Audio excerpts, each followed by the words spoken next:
Welcome back to Terrier Talk, and today we're privileged to have our athletic director, Sal Fischetti, here with us.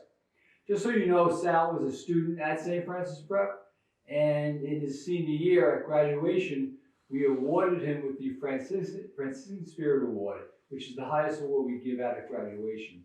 He had done so much work within the athletic program then as a student, and he's just carrying over right now to his professional career as AD in our school. So, Sal, why don't you talk about the current state of the athletic department and the success of our teams, because we have a great reputation in the community of having a terrific athletic program. So, your thoughts?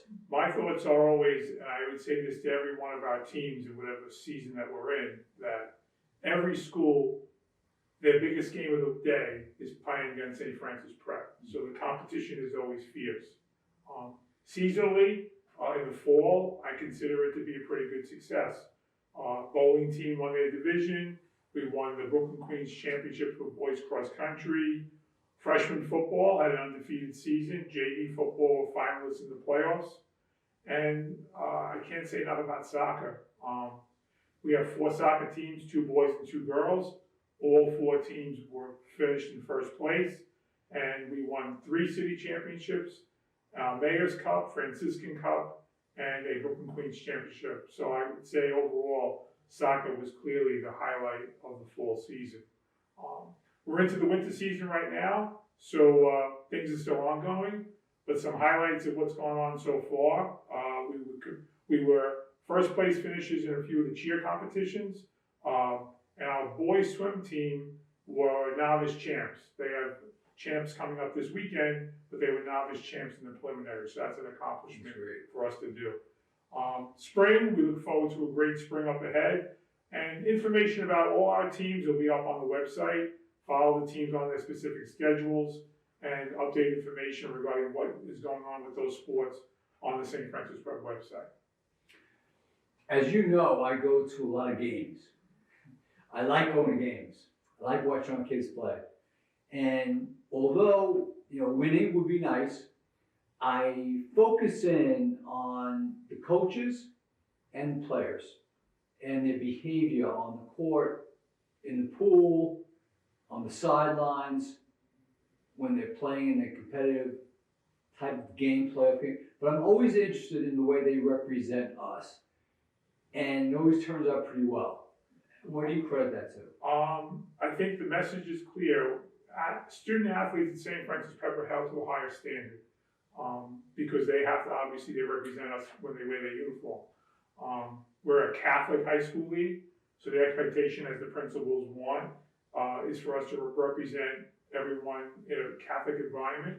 We have a code of conduct that the kids must follow, and we instill good behavior and good sportsmanship. When I look at when you give me the rosters of teams every year, I make a point of going on a Power School account. And I want to know what the grade point average is of each team. And I think this past fall season, with the success of the soccer team on the field, their grade point average for the boys and the girls was about 93. Mm-hmm. So I'm so impressed that they are, as you just said, student athletes, student first. And that certainly will help them as they develop their skills in the classroom and on the field, but also in college. Can you talk a little bit about the opportunities that our kids get in college from athletics? Well, the clear message I always instill is take it as a privilege. To be on a sports team, be on an interscholastic sports team in high school is a privilege. It's not a right. So to earn that privilege, obviously you got to do well in school. We have policies that put those things in place. We're probably pretty much the norm when it comes to the number of kids from out of school that graduate and go on to play in college. So for example, last year, the class of 2023, we had 30 student athletes go on to play their sport in college. This year, I would hope will probably be right around the same, between 25 and 30. Now remember, nationally, statistically, only 7% of high school graduates get the opportunity to have the privilege to play in college.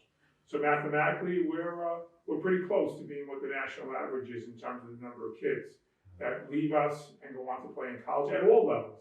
Every sport, all levels, Division I, Division II, Division III.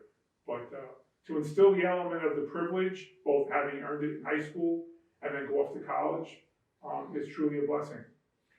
I think our kids realize that too. That number 7% is just outrageous when it comes to the amount of kids who go from high school to college and play athletics in college as well. So it's beneficial that our kids put the student first instead of the athlete first as well.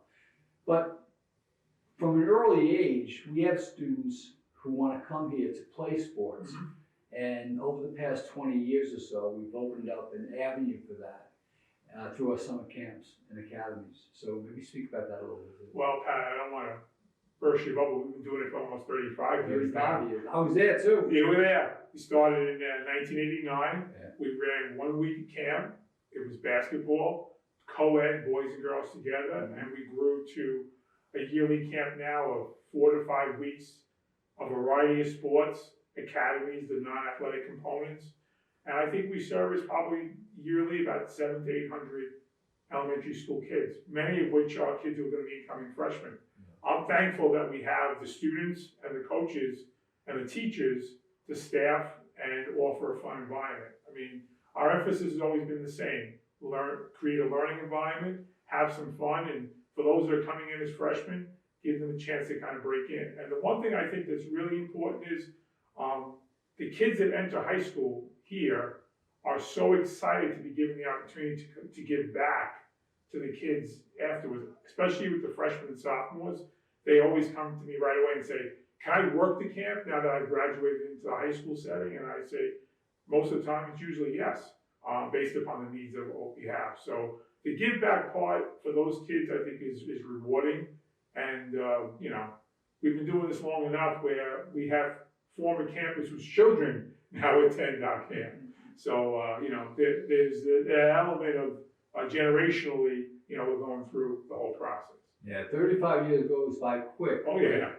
I love the idea that we have our student athletes work the camps as well. When I walk into a camp, 99% of the staff is from St. Francis Prep, mm-hmm. and that's intentional because many of those campers want to be students here. Mm-hmm. So they'll get a chance to meet some teachers, some coaches, and some student athletes in the program already. Definitely, and even for the non-athletic academies that we offer, what a rewarding thing it is for me to get to know some of those kids who may not be part of the athletic program, but as students, their talents in art and music, musical theater, computers, those are things for me to learn from.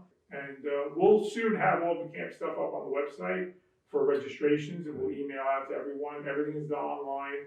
The website is our source of information for people to register. Mm-hmm. And we'll be full tilt starting in late June, early July. Great. It's been great to have Sal Fischetti with us today at Terrier Talk. I always introduce him as the finest athletic director in the state. He does a great job. He puts more hours in here than all of us combined during the week, at night, on the weekends. His heart and his soul is in making this program so successful. And I acknowledge that in you, Sal, and thank you for the job that you do day in and day out. Thanks, Pat. So welcome back to another session of Terrier Talk. I hope this was helpful, and I'll see you again next month.